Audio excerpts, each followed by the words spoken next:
नमस्कार विद्यार्थी मित्रों, आज हम हिंदी की क्लास में इकाई 12वीं जिसका नाम है रानी, उसके बारे में कुछ चर्चा करने वाले हैं। और सबसे पहले बात है कि रानी है, उनकी लेखिका है महादेवी वर्मा जी, जिनको आधुनिक युग की मीरा कहा गया है, क्योंकि उनका जो जीवन है वह दुख दर्द से भरा हुआ है।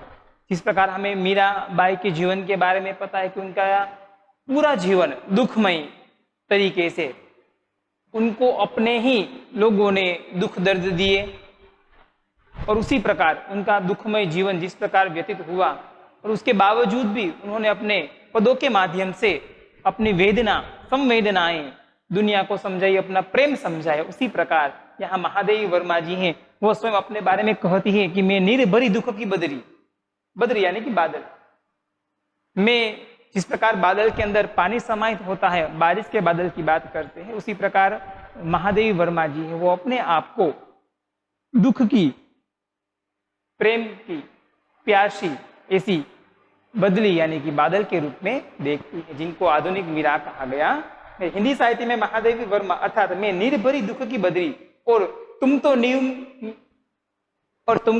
में ढूंढा, तुमने ढूंढी पीड़ा कहने वाली सहृदय, भावुक, अत्यंत संवेदनशील और समग्र नीव सृष्टि पर अनुकंपा वर्षण करने वाली छायावादी युग की अप्रतिम रचनाकार है। छायावाद यानी कि दुख की छाया, छायावाद यानी कि ऐसा वाद था जिसमें किसी न किसी के प्रभाव में उन्होंने कविताएं लिखी हैं। छायावाद के 4 प्रमुख कवियों में से एक प्रमुख कवयित्री हमारे सामने मौजूद है, जिनका नाम है महादेवी वर्मा जी। इनकी एक छोटी सी रचना जिनका नाम है रानी, इनको प्राणियों से, पशुओं से अत्यधिक लगाव था। उन्होंने अपने घर में न जाने कितने ऐसे पालतू प्राणी पालकर रखे थे, उनके ऊपर कहानियां, संस्मरण, रेखा चित्र खींचा है। उनमें से एक यहाँ देखने लायक है। सबसे पहले उनकी रचनाओं की बात करें तो नीलांबर, यामा, दीपगीत, निर्जा, संचयन महादेवी वर्मा जी का संग्रह, अतीत के चलचित्र, स्मृति चित्र और स्मृति की रेखाएं, ये इनका स्मृति की रेखाएं, संस्मरण और रेखा चित्रों का संग्रह है। इनमें इन सभी पुस्तकों में उनके अनगिनत संस्मरण रेखा चित्र अंकित किए गए हैं, जिनमें से रानी भी उनमें से एक है। अब यहाँ रानी नामक एक घोड़ी, उनके 2 साथी, रानी यहाँ कोई स्त्री पात्र नहीं है, यहाँ रानी है पशु पात्र है, जो एक घोड़ी है। उनके 2 साथी निकी और रोजी, निकी और रोजी सम्मिलित है। निकी नेवला, नेवले का नाम निकी है, और कुतिया का नाम रोजी है, जिसका बड़ा मार्मिक और भावुकतापूर्ण शैली में चित्र अंकित किया गया है।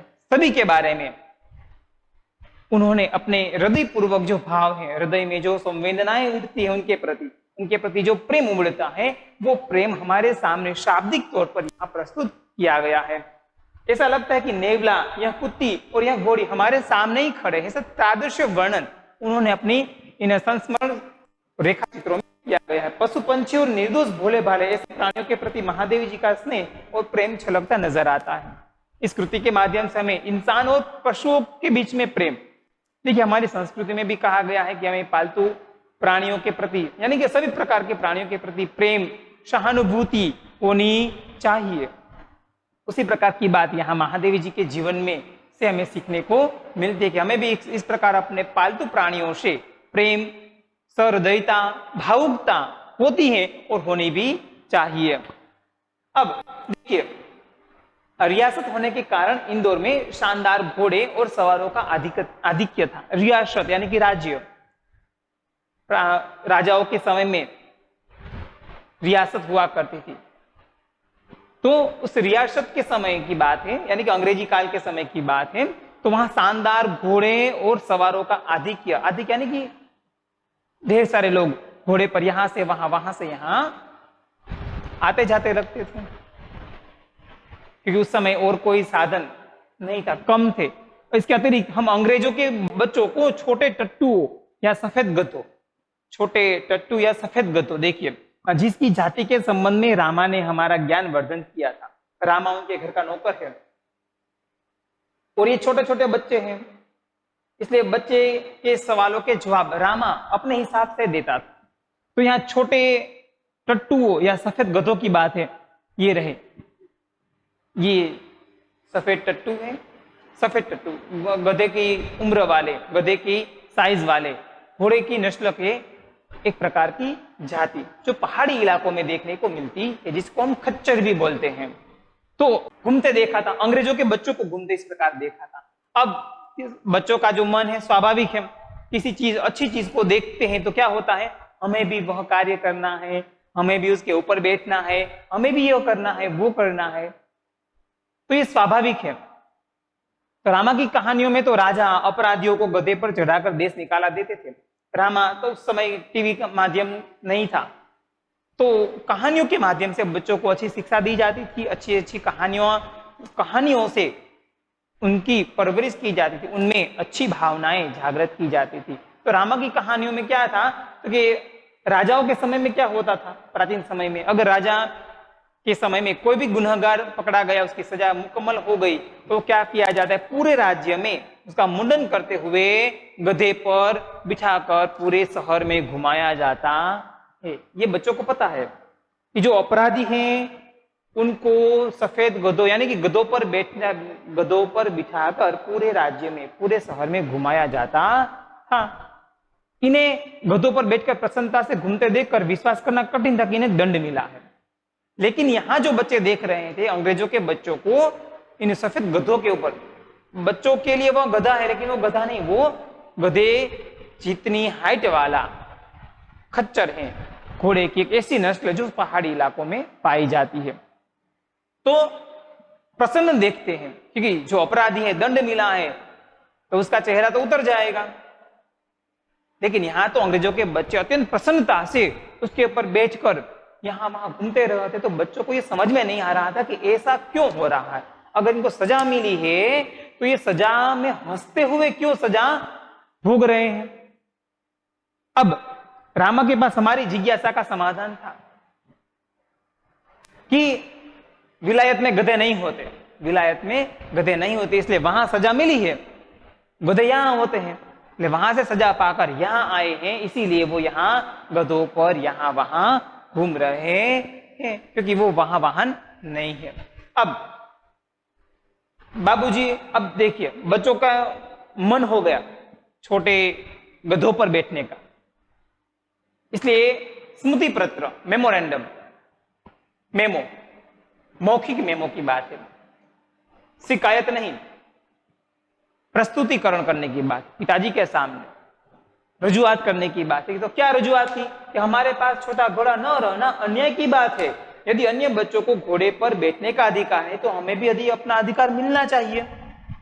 मौखिक मेमोरेंडम, स्मृति पत्र पिताजी को दिया गया कि यहाँ सभी बच्चे घोड़े पर, गधों पर बैठकर आनंद उठाते हैं, तो हमारे पास भी एक गधा, छोटा घोड़ा होना चाहिए, हमें अपना अधिकार मिलना चाहिए। पिताजी ने हंसते हुए कहा, सफेद टट्टू पर बैठोगे, तुम कहो, तुम कहो, उसके साथ ठेलम ठाल के उपरांत। अब पिताजी के सामने ऐसे ही तो बोल नहीं सकते, डर लगता है तीनों बच्चों को, तुम कहो, तुम कहो, ऐसे ठेलम ठाल आनाकानी करते करते अंत में महादेवी जी ने अगुआ होकर गंभीर मुद्रा में, आगेवानी लेकर गंभीर मुद्रा में कहा, अरे सफेद टट्टू तो गधा होता है जिस पर बैठकर सजा दी जाती है। अरे पिताजी, सफेद टट्टू तो गधा होता है जिस पर बैठकर सजा दी जाती है। अब पिताजी समझ गए कि ये सफेद टट्टू यानी कि गधा क्यों कह रहे हैं, क्योंकि बच्चों को गधे और टट्टू में फर्क पता नहीं है। ये तो बस रामा ने जो कहानियां सुनाई हैं उसके आधार पर बच्चों ने अपने मानसिक जो समझ वृत्ति पाई है उसके आधार से वो पिताजी के सामने यहाँ प्रस्तुतिकरण करते हैं। तो वो सफेद टट्टू की बात करते तो कहा गधे पर नहीं बैठना है। अब पता नहीं हमारे ज्ञान के वजस्त्र स्रोत, यहाँ छोटी सी प्रिंट मिस्टेक है, वजस्त्र नहीं, यहाँ अजस्त्र स्रोत है। अजस्त्र यानी कि जिसका कभी अस्त होगा नहीं, यानी कि हमेशा प्रवाहित ज्ञान। अजस्त्र स्रोत, रामा को बाबूजी ने डांटा या नहीं, बच्चों के लिए रामा अजस्त्र स्रोत था, ज्ञान का अजस्त्र स्रोत, यानी कि सदा प्रवाहित रहने वाला ऐसा स्रोत, ज्ञान का भंडार था रामा बच्चों के लिए। उसको डांटा या नहीं वो तो बच्चों को याद नहीं है, लेकिन कुछ दिन बाद उन्होंने देखा उनके बरामदे में एक छोटी सी चॉकलेटी रंग का टट्टू आंगन के पश्चिम वाले बरामदे में बांधा गया। हल्के चॉकलेट रंग का टट्टू बांधा गया। अब बरामदा तो घोड़े बांधने के लिए बनाया नहीं था, बरामदा यानी कि घर के आंगन का छोटा सा हिस्सा। अब वहां तो स्पेशल कोई ऐसी जगह नहीं थी जहां हम सफेद घोड़े इस टट्टू को बांध सके। अब उसके लिए एक दीवार में एक नया दरवाजा लगाया गया और उसकी मालिश करने के और खाने पीने घूमने आदि के लिए देखरेख के लिए एक छुट्टन नाम का साइस यानी कि घोड़े की जो देखभाल करता है और घुड़सवारी सिखाने का काम करेगा, ऐसे व्यक्ति को हम साइस कहेंगे। उसका नाम था छुट्टन। तो एक छुट्टन व्यक्ति भी आया। देखिए पालतू प्राणी तो आया, टट्टू तो आया, लेकिन उसके साथ एक छुट्टन व्यक्ति भी आया जो केवल उस चॉकलेटी रंग की घोड़ी की देखभाल करता है या करनी पड़ेगी, उसके लिए स्पेशल छुट्टन को यहाँ लाया गया है। और बरामदे में उस घोड़ी के लिए तामझाम भी किए गए हैं। अब तो हम उस छोटे टट्टू से बहुत प्रभावित और आतंकित हुए थे, उत्साहित हो गए थे उसे देखकर कि वाह अब तो हमें उस पर बैठने को मिलेगा, ये करेंगे वो करेंगे। हमारे तथा हमारे अन्य साथी जीवों के लिए कोई मकान में कोई परिवर्तन नहीं हुआ था। बच्चों के लिए या उनके साथ जो अन्य जीव पलते थे, यानी कि वो रोजी कुतिया थी, निक्की नेवला था, उनके लिए घर में कोई परिवर्तन हुआ नहीं था। लेकिन जैसे ही रानी आई तो उसके लिए बरामदे में अच्छा सा स्थान मिला, अच्छी जगह बना दी गई, उसके लिए छुट्टन नाम का एक साइज भी रखा गया। इसमें बच्चों को थोड़ी सी इसमें ईर्ष्या उत्पन्न होती है कि इनकी छोटी घोड़ी के लिए इतनी सारी तामझाम और हमारे लिए कुछ नहीं। तो क्या होता है, विशेष नौकर रखा गया।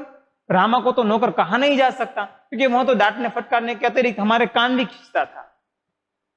वो लोग रामा को अपना नौकर नहीं मानते थे, वो अपने परिवार का सदस्य ही मानते थे। अपने परिवार के बड़ों की तरह रामा व्यवहार करता था, बच्चों को डांटता भी था, फटकारता भी था, कभी कभी कान भी खींचता था। अब हमारी खिड़की तक दरवाजे में परिवर्तन नहीं हो सकी जिससे हम रोजी और निकी के साथ कूदने के कष्ट मुक्त हो सकते थे। अब खींचता था और हमारी खिड़की तक दरवाजे में परिवर्तित नहीं हो सके, यानी कि महादेव वर्मा जी है अपने भाइयों के साथ, निक्की रोजी के साथ खिड़की दरवाजे में परिवर्तित नहीं हुई, यानी कि खिड़कियों से बाहर कूदने के जो कार्यक्रम था वो भी अब बंद हो गया था क्योंकि रामा ने सख्त पाबंदी लगा दी थी जिससे हम रोजी और निकी के साथ कूदने कष्ट से मुक्त हो सकते थे।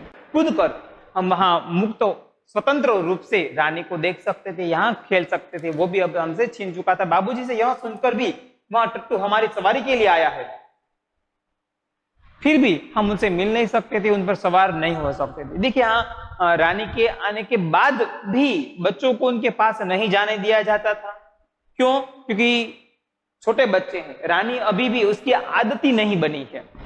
जब तक घोड़े को इंसानों की या परिवार वालों की आदत नहीं बन जाती तब तक उनके पास जाना चाहिए नहीं, वरना वो छोटे बच्चों को नुकसान पहुंचा सकती है। इसीलिए, लेकिन बच्चे हैं वो समझने के लिए तैयार नहीं थे, इसीलिए हम सब 4-5 दिन उससे रुष्ट और अप्रसन्न ही घूमते रहे, क्रोधित हुए रानी से। बड़ी आई रानी, आई हमारे लिए और हमसे ही नहीं मिल रही है, हमारी सवारी करने के लिए आई है, हम उन पर सवार होने के लिए तत्पर हैं, लेकिन हम उनके पास भी नहीं जा सकते। परंतु अंत में उसने हमारी मित्रता प्राप्त कर ली क्योंकि रामा ने उसका नाम बताया था ताज रानी। रामा से बच्चों ने पूछा कि उसका नाम क्या है, तो कि ताज रानी बताया तो कहकर पुकारा जाता था। ताजमहल का चित्र सबने देखा था, ताजमहल का चित्र सबने देखा था, इसलिए वह ताजमहल की सुंदर रानी है, इसलिए ऐसा उनको प्रतीत होता है। और रामा और कल्लू उनके शायद किसी अन्य नौकर का नाम होगा। वो माँ की सभी कहानियों में रानी के सुख दुख की गाथा सुनते सुनते हम उसके प्रति बड़े सहृदय हो गए थे। देखिए कहानियों में राजा और रानी की कहानियां होती थी, उनमें रानी हमेशा दुखी ही दिखाई पड़ती थी, इसीलिए बच्चों को भी यह रानी जो लगी वो कैसी लगी, शायद उसे भी यहाँ दुख दिया जाता होगा, इसलिए वो ताजमहल छोड़कर यहाँ आ गई है। ताजमहल जैसे भवन की रानी होने पर भी वहां से कहानी की रानी तरह निकाल दी गई है। यह कल्पना करते करते हमारी सारी जो ईर्ष्या है, जो क्रोध है, वो चला जाता है और उसकी जगह करुणा, प्रेम उसके प्रति आ जाता है और हम उसे और अधिक आराम से रखने के लिए अब सोचने के लिए प्रतिबद्ध हो चुके हैं। देखिए बच्चों का मन कितना जल्दी पिघल जाता है। 5 दिन हो गए हैं रानी को आए हुए, लेकिन अभी भी रानी के पास वहां जा नहीं सकते। लेकिन फिर भी अब उनके लिए आई है, मिल नहीं सकते, इसलिए बच्चे रुष्ट हैं। लेकिन जब रामा से पता चला कि वो ताजमहल, ताज रानी है, ताजमहल की रानी, बच्चों ने मान लिया कि ये ताज रानी यानी कि ताजमहल की रानी है।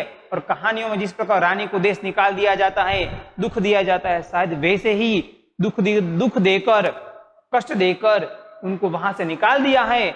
और इसीलिए बेचारी यहां आई है, तो हम भी इसे दुख क्यों दें, उसे आराम से रखने के लिए और प्रतिबद्ध होते हैं। अब वह कितनी सुंदर थी, अब तक उसकी छवि आंखों में वैसे ही बसी है, हल्का चॉकलेटी रंग, चमकदार रंग, जिस पर दृष्टि फिसल जाती है। इतना खूबसूरत रंग है कि मानो देखते ही उसे हम पसंद कर लेते हैं। खड़े छोटे कानों के बीच में माथे पर झूलता हुआ अयाल का गुच्छा, अयाल यानी कि ये गर्दन के बाल, दोनों कानों से लेकर गर्दन तक जो पूरे हल्के सांवले बाल हैं, उसके बालों की बात करते हैं, उसके गुच्छों की बात करते हैं। और काली स्वच्छ और पारदर्शी जैसी आंखें। देखिए घोड़े क्या खराब, घोड़े की आंखें आपने देखी होगी बड़ी नजदीक से, तो पानीदार आंखें, पारदर्शी आंखें, आप अपना चित्र उसकी आंखों में देख सकते हैं, इतनी खूबसूरत आंखें होती है। तो और जैसी आंखें और लाल नथुने, नथुने यानी कि नाक का भाग जहां लगाम बांधी होती है और जिसे फुला फुला कर चारों ओर की गंध लेती रहती है। उजले दांत और लाल जीभ की झलक देते हुए गुलाबी ओठों वाला लंबा मुंह, जो लहा चबाते रहने पर भी क्षत विक्षत यानी कि खराब नहीं हुआ है, क्षत विक्षत यानी कि खराब नहीं हुआ, ऐसा सुंदर रानी का चित्र यहाँ हमारे सामने प्रस्तुत किया गया है। ऊंचाई के अनुपात से पेट की चौड़ाई अधिक है, सुडोल, मजबूत और सघन पूंछ, जो मक्खियां उड़ाने के क्रम में मोरछल के समान। मोरछल देखिए राजाओं के समय में आपने शायद देखा होगा, जहां राजा बैठते थे उसके आसपास 2 दासियां थी, जो इस प्रकार धीरे धीरे हवा डालने का काम मोरछल से, मयूर पंख से, मोर के पंखों से बनाया हुआ बड़ा सा पंखा जिसे मोरछल कहा गया, जिसे हम हवा डालते हैं, वैसे यानी कि पूंछ, सघन पूंछ यानी कि घटादार पूंछ है, तो यहाँ वहां से यानी कि मक्खियां उड़ाने के लिए काफी है, मोरछल की तरह। उस समय यह सब समझाने की बुद्धि नहीं थी, समझने की बुद्धि नहीं थी, परंतु इतने दीर्घ काल के उपरांत भी स्मृति पट पर वे रेखाएं ऐसे उभर आती हैं जैसे किसी अदृश्य स्याही से लिखे अक्षर अग्नि के ताप से प्रत्यक्ष होने लगते हैं। देखिए बचपन की घटना है, लेकिन लिख रही है तब ये काफी उम्र के बाद। उस समय इतना याद रहेगा ये भी पता नहीं था, लेकिन आज भी जब उसे महादेवी जी को वो रानी का चित्र आज भी आंखों के सामने प्रादृश्य होता है, जो हमारे सामने खींचा है, और किस प्रकार खींचा है, ये रेखा चित्र है, यानी कि जो अलग अलग भावनाओं से जो रेखाओं का चित्र बनाया गया, उसके माध्यम से यहाँ कहते हैं कि मानो अदृश्य स्याही से लिखे अक्षर, दिखाई न देने वाली स्याही से ऐसे अक्षर लिखे जो ताप के नजदीक आकर उभर आते हैं। हम सब ने ये अनुभव किया होगा, इस प्रकार की अब बाजार में पेन भी मिलती हैं अदृश्य स्याही वाली, और धूप में रखेंगे या नीचे से थोड़ी सी अगर आग लगाएंगे तो तुरंत वो अक्षर क्या होंगे, हमारे सामने उभर कर आएंगे। वैसे ही स्मृति पट पर उभर आने वाला चित्र है, कौन कैसा चित्र, रानी का चित्र, जो हमारे सामने उन्होंने यहाँ प्रस्तुत किया है। हम बार बार सोचते कि वह कुछ और छोटी क्यों नहीं हुई, बच्चों के लिए उसकी साइज बड़ी है तो और छोटी क्यों नहीं हुई, क्योंकि वो आराम से चढ़ सके, उतर सके, इसीलिए। और दूसरी चीज, और छोटी होती तो क्या होता, रानी को अपने घर में भी रख सकते थे। अब कहते हैं कि होती तो हम रोजी और नेकी के समान उसे अपने कमरे में ही रख लेते, इतना तामझाम करने की जरूरत नहीं थी। रानी को अपने कमरे में ले जाना संभव नहीं था। अस्तबल यानी कि रानी का घर बना बरामदा ही हमारा अब क्या बनता है, अराजकता का कार्यालय, यानी कि स्वतंत्रता का कार्यालय। अब वहां हम कुछ भी कर सकते थे, आ जा सकते थे बड़ी आसानी से, किसी की पाबंदी नहीं थी। बरामदा घोड़े बांधने के लिए तो बना नहीं था, अतः उसकी दीवार में खुली अलमारी, बरामदे यानी कि घर के आंगन का जो भाग है उनमें खुली पुराने अलमारी थी, उससे एक दीवार बनाई गई, और कई आते ताक थे यानी कि डेस्क, कई आते ताक थे, उसे व्यवस्थित तौर पर रखकर उसके लिए एक छोटा सा कमरा जैसा एक दरवाजा भी लगाया गया है। अब उन्हीं में हमारा स्वेच्छाया विस्थापित और शरणार्थी खिलौनों का परिवार स्थापित होने लगा। और उन्हीं में यानी कि जो आतेताक थे, जो डेस्क थे अलग अलग प्रकार के, उनमें स्वेच्छा या विस्थापित यानी कि हमने अपनी इच्छा से विस्थापित यानी कि अपनी घरों में से, अपने कमरे में से उसे निकालकर उसकी जगह से हिलाना, विस्थापित करना यानी कि उसकी जगह से दूर कर देना। उसकी जगह से दूर करते हुए शरणार्थी खिलौनों का परिवार यानी कि अब वो अपने घर में नहीं है, खिलौने अपनी जगह पर नहीं है कमरे में, तो उसके लिए कोई दूसरा शरण तो ढूंढना पड़ेगा। ऐसे शरणार्थी खिलौनों का परिवार कहाँ स्थापित होने लगा? अब कहाँ स्थापित हुआ दोबारा? तो कि उस आतेताक में, जो आतेताक रानी के दीवार का काम करते थे, यानी कि बच्चों के सारे खिलौने अब वहीं रानी के पास चले गए हैं उनके पास, क्योंकि सारे बच्चे वहीं पर खेलने कूदते लगते हैं। रानी की गर्दन में झूल झूल कर, उसके कान और अयाल में फूल खोस खोस कर उसकी बिस्कुट, मिठाई आदि खिलाकर थोड़े ही दिनों में हमने सबने उससे ऐसी मैत्री कर ली कि हमें न देखने पर वह अस्थिर होकर पैर पटकती और हिनहिनाने लगती। देखिए बाल सहज वृत्तियां देखिए, रानी को साज श्रृंगार किस प्रकार किया गया है, तो उसके गर्दन में झूल झूल कर, गर्दन पर छोटे बच्चे हैं तो उसकी गर्दन पकड़कर झूलना, उसके कान और अयाल में गर्दन के बालों पर फूल खोसकर उसकी सुंदरता को बधारना, उसकी बिस्कुट और मिठाई, बच्चों के लिए जो बिस्कुट और मिठाई आती थी वो रानी को खिलाते थे। देखिए उनको ये भी पता नहीं कि रानी बिस्कुट और ये मिठाई नहीं खा सकती या उसको पसंद है या नहीं पसंद, लेकिन फिर भी खिलाते रहते हैं। और थोड़े ही दिनों में रानी के साथ इस प्रकार मित्रता हो गई कि मानो अब उसे अपना ही घर का सदस्य वो मानने लगते हैं। और ऐसा अनुभव दोनों के बीच में, बच्चे और रानी के बीच में से इस प्रकार की आत्मीयता बन चुकी है। अगर एक भी दिन अगर बच्चे नहीं दिखाई दिए तो रानी क्या करती है, अपने पैर पटक पटक कर जमीन पर आवाज दिखाती और ही हिनाने लगती है। अगर वह बच्चों को देखती नहीं है, बच्चों को देखने के लिए रानी भी तत्पर हो चुकी है। फिर हमारी घुड़सवारी का कार्यक्रम आरंभ हुआ, जिसके लिए छुट्टन को रखा गया था, साइस यानी कि घुड़सवारी सिखाने का काम। अब मेरे और बहन के लिए सामान्य छोटी परंतु सुंदर जीन खरीदी गई, यानी कि मेरे और बहन, देखिए यानी कि दो बहनें हैं और एक भाई है, भाई बड़े होंगे शायद, तो दोनों बहनों के लिए छोटी और सुंदर जीन, जीन यानी कि ये जो आप देख रहे हैं घोड़े पर बैठने का जो ये चमड़े का स्थान आप यहाँ देख रहे हैं, इसे बांधने, इसे जीन कहते हैं, जिसके ऊपर हम आराम से बैठ सकते हैं आराम से, इसीलिए इसे जीन कहते हैं। तो सुंदर सी जीन बनवाई गई जिसमें संतुलन खोने पर भी गिरने का, और भाई के लिए चमड़े के घेरे वाली ऐसी जीन बनाई गई जिससे संतुलन खोने पर भी गिरने का भय नहीं था। लड़कों के लिए अलग जीन बनाई गई है, लड़कियों के लिए अलग जीन बनाई गई है, क्योंकि बैठने में आसानी हो इसीलिए, और कोई गिरे नहीं उसका भी ध्यान रखा गया है। अब बाहर के चबूतरे पर खड़े होकर हम बारी बारी से, चबूतरा उसके ऊंचाई वाले, थोड़े से ऊंचाई वाले भाग पर से आराम से रानी की पीठ पर हम सवार हो सकते हैं। तो वहां बाहर के चबूतरे पर खड़े होकर हम बारी बारी से रानी पर आरूढ़ होते, बैठते, और छुट्टन साथ दौड़ता हुआ हमें सवारी करवाता था। सवेरे भाई बहन घूमते और स्कूल के लौटने पर तीसरे पहर या संध्या के समय वह कार्यक्रम मेरे साथ दोहराया जाता। देखिए भाई बहन सवेरे घूमते, यानी कि उनके स्कूल का टाइम दोपहर का है और महादेवी जी के स्कूल का टाइम सवेरे का है। तो भाई बहन जो घूमते थे वो सवेरे, और स्कूल से लौटने पर तीसरे पहर या संध्या के समय मेरे साथ यह कार्यक्रम दोहराया जाता था।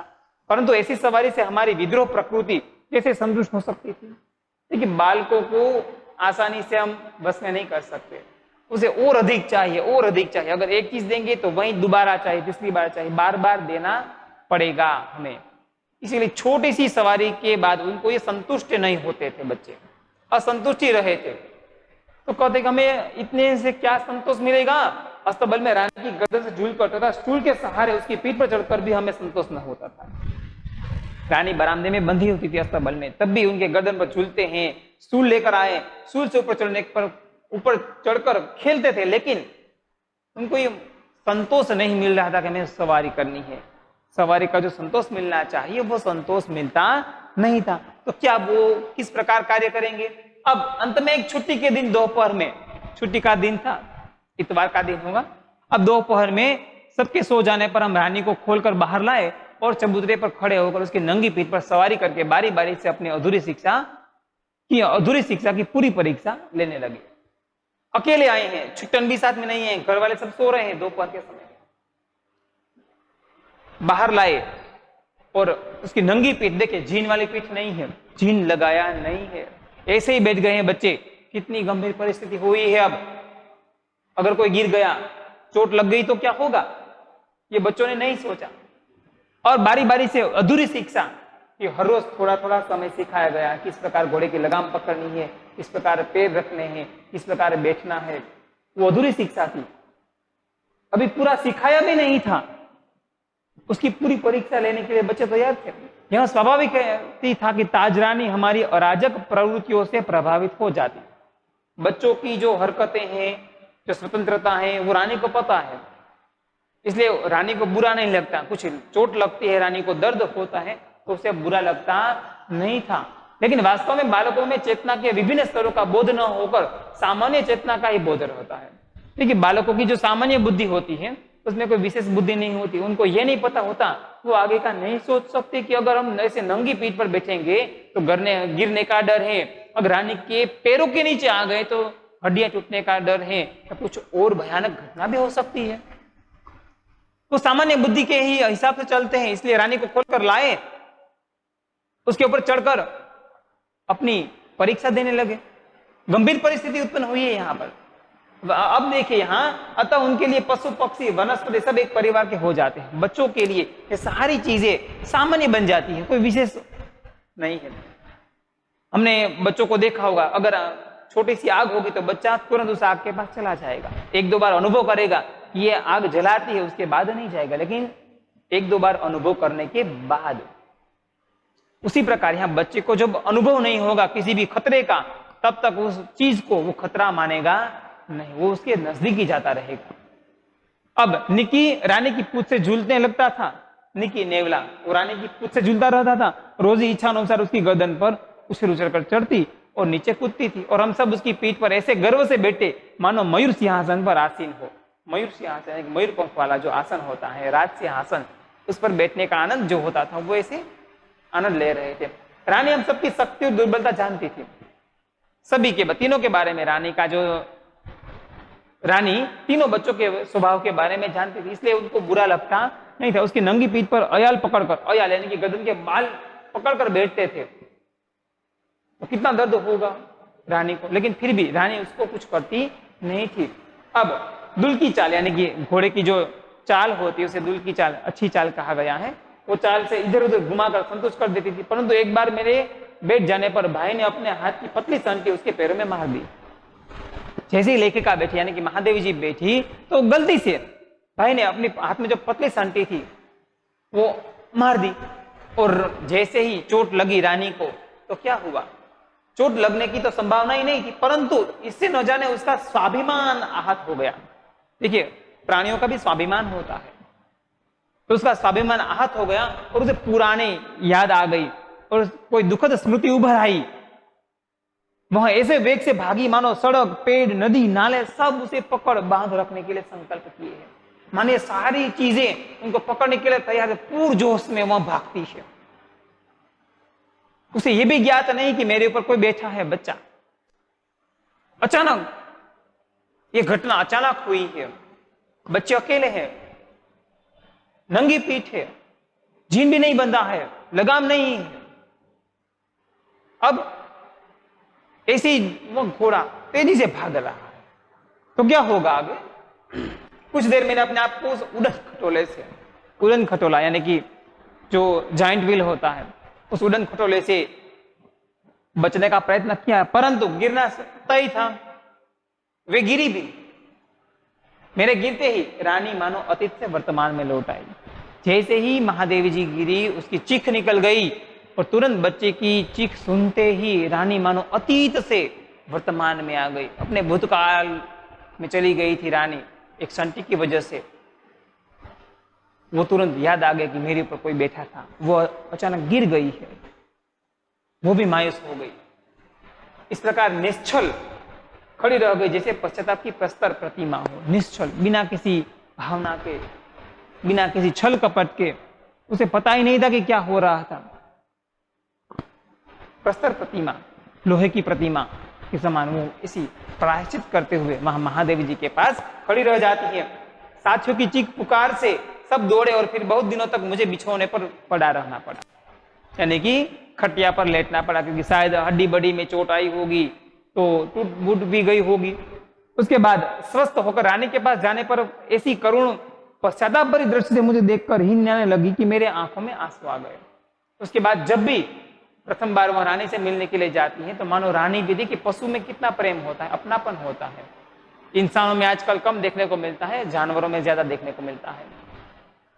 तो उस अपनेपन के माध्यम से कहते हैं कि वो इतनी प्रायश्चित भरी नजरों से मेरे सामने देखती थी कि मानो उसका दुख भरा चेहरा देखकर मेरे आंखों में से आंसू निकल आ गए थे, क्योंकि वो प्रायश्चित कर रही थी कि मेरी वजह से तुम्हें इतना समय कष्ट उठाना पड़ा। एक बार भाई के जन्मदिन पर नानी ने उसके लिए सोने के कड़े भेजे थे। सामान्य तो हम कोई भी चीज, नया कपड़ा या आभूषण पहनकर रानी को दिखाने अवश्य जाते थे। सुंदर छोटे शेर मुंह वाले कड़े पहनकर भाई भी रानी को दिखाने गए और न जाने किन प्रेरणा से वह कड़े उतार कर रानी के खड़े कानों में वलय की तरफ पहना आया। देखिए, अब भाई का जन्मदिन था तो नानी ने सोने के 2 छोटे छोटे शेर मुंह वाले कड़े भेजे थे।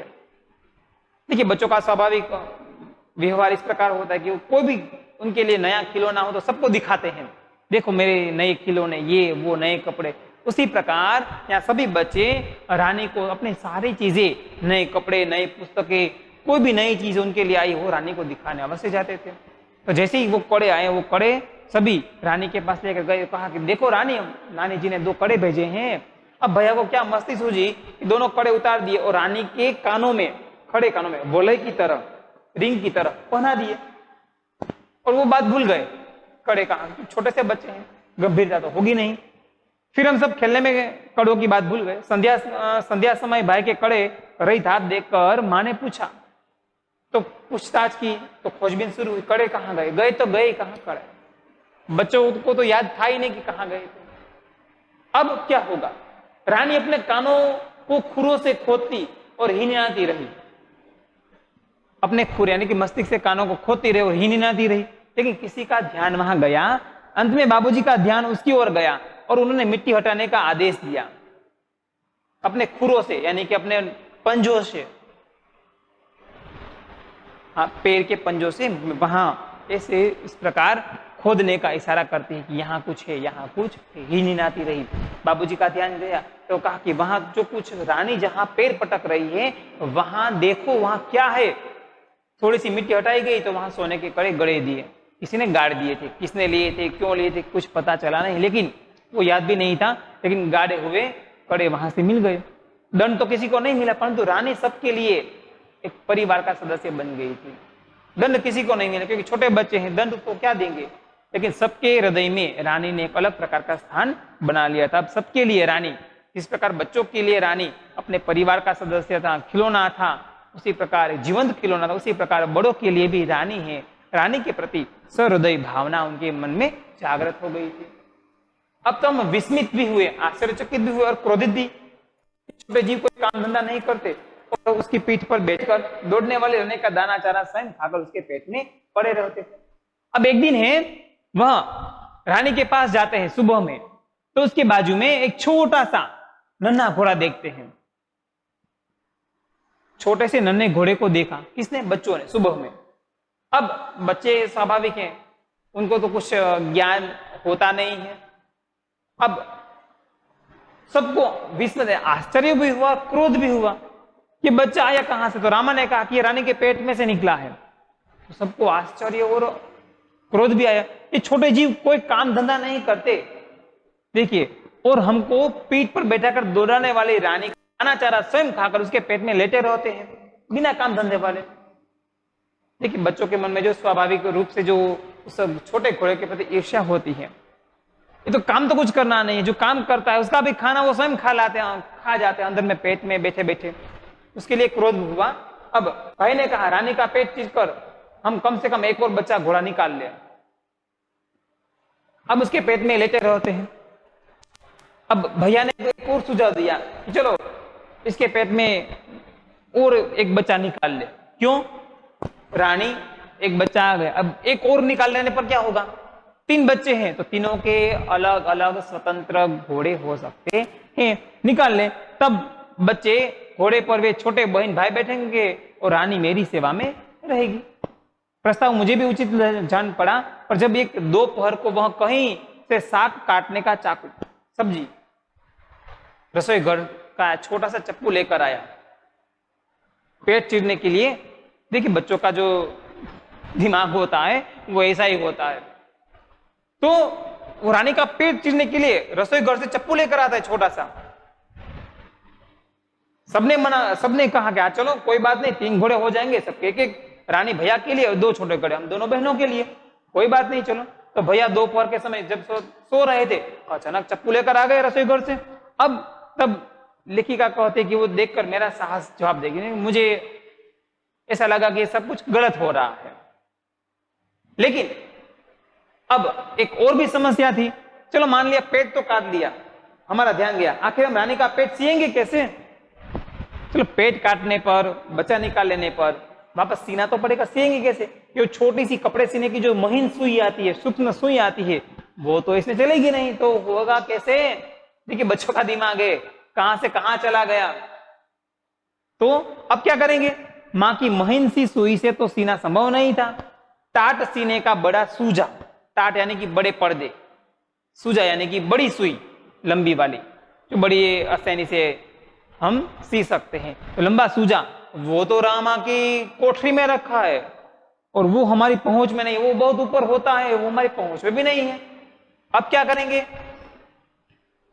अब कुछ दिनों उपरांत जब रानी का अश्व शिशु कुछ बड़ा होकर दौड़ने लगा, तब हमें न अपना क्रोध याद रहा न उसका प्रस्ताव, और प्रस्ताव भी याद नहीं रहा। जब वो छोटा घोड़ा बच्चा दौड़ने लगता है, चलने लगता है, तब वो देखकर बच्चों को अत्यंत आनंद का अनुभव होता है।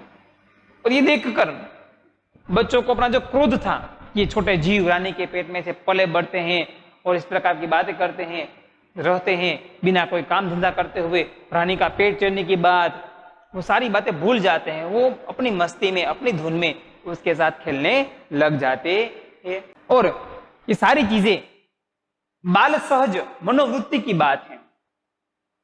देखिए कितनी घटनाएं घटी, बालकों का जो मन होता है, बालकों के जो विचार होते हैं वो सामान्य होते हैं, उसमें कोई विशेष रुचि या विशेष ऐसा भाव नहीं होता। बस उसे कोई चीज अच्छी लगती है तो उसे प्राप्त करना चाहते हैं, अगर कोई चीज बुरी लगती है तो उसे दूर होना चाहते हैं। ये बालकों का दिमाग है, उसका मन है, उसके हिसाब से उनको जीने देना चाहिए। तो छोटा सा रेखा चित्र हमने यहाँ पूरा किया है आपके लिए। छोटा सा स्वाध्याय है जो आपको अपने एफबी में कंप्लीट करना है। एक वाक्य के उत्तर, ये 3-4 वाक्य में उत्तर आपको लिखकर कंप्लीट करना है।